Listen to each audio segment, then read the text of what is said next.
À l'étranger, ça y est, depuis hier, les États-Unis sont officiellement de retour dans l'accord de Paris sur le climat. Le candidat Joe Biden l'avait promis, le nouveau président en avait officiellement fait la demande le jour même de son investiture le 20 janvier auprès des États-Unis. Bonsoir Laurence Toubiana.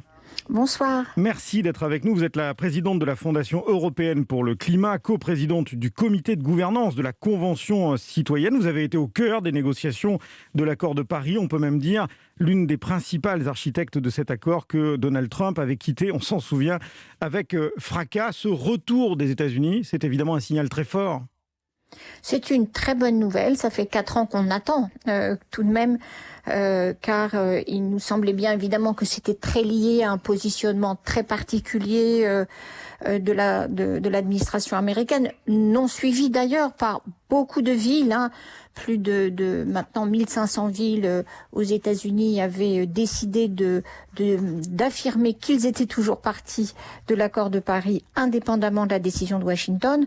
Donc c'est une très bonne nouvelle. Et c'est d'autant plus une bonne nouvelle que l'équipe que Joe Biden a engagée, qu'il a mise en place pour s'occuper du climat, est excellente, très convaincue et couvre tous les secteurs de l'économie et de la finance américaine. Alors qu'est-ce qui va se jouer avec le retour du pays qui reste, il faut le dire, le deuxième pollueur au monde? Est-ce que les États-Unis, c'est la locomotive pour relancer vraiment la lutte contre le réchauffement climatique? Alors là, le retour est évidemment très important, mais il faut se souvenir que c'est l'Europe qui, pendant ces 4 ans, mais c'était vrai évidemment même auparavant, a tenu le gouvernail, a tenu le cap, notamment en affirmant il y a maintenant 1 an l'idée d'aller à zéro émission en 2050 et récemment donc il y a quelques mois de s'engager à une réduction de plus de moitié, 55% des émissions à l'horizon 2030. Donc le leadership européen, il est très solide, il faut d'ailleurs le conserver, mais c'est ça qui permet aussi de voir si les États-Unis vont faire assez, vont s'engager suffisamment. Il y a déjà de bons signes. D'une part, le fait que les États-Unis ont, comme l'Europe, ont pris l'engagement d'aller à ces émissions zéro à 2050, enfin avec donc des émissions qu'on appelle net zéro, que Joe Biden a décidé d'avoir une électricité en 2035 zéro carbone, donc sans origine fossile, et d'accélérer beaucoup de programmes dans l'industrie, les transports, les bâtiments, pour au fond suivre un peu ce que l'Europe a engagé avec le pacte vert. Donc oui, un retour très attendu.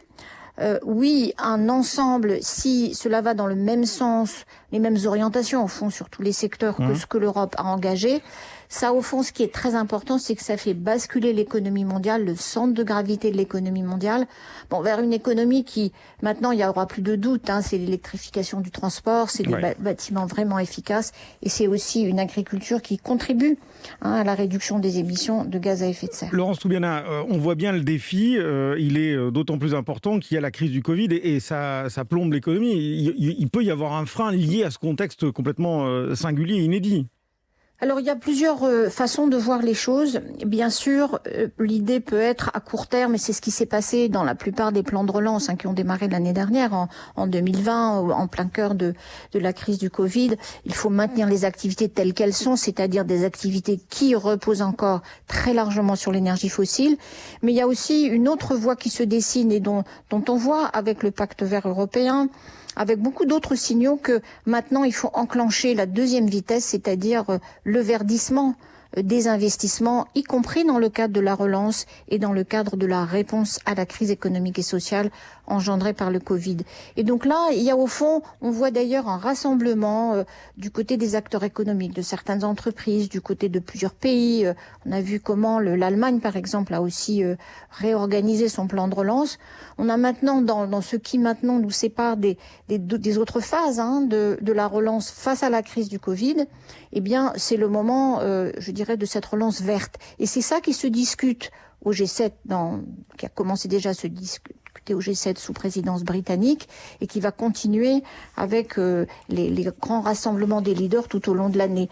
Donc, au contraire, l'idée peut être de la sortie de solutions de crise, c'est la sortie par l'investissement vert, par, encore une fois, la décarbonation de l'économie. Ouais. Merci beaucoup, Laurence Tubella. On aura l'occasion d'en parler d'ailleurs tout à l'heure sur spécifiquement le transport aérien. Merci beaucoup. Je rappelle que vous êtes la présidente de la Fondation européenne pour le climat, coprésidente du comité de gouvernance de la Convention citoyenne.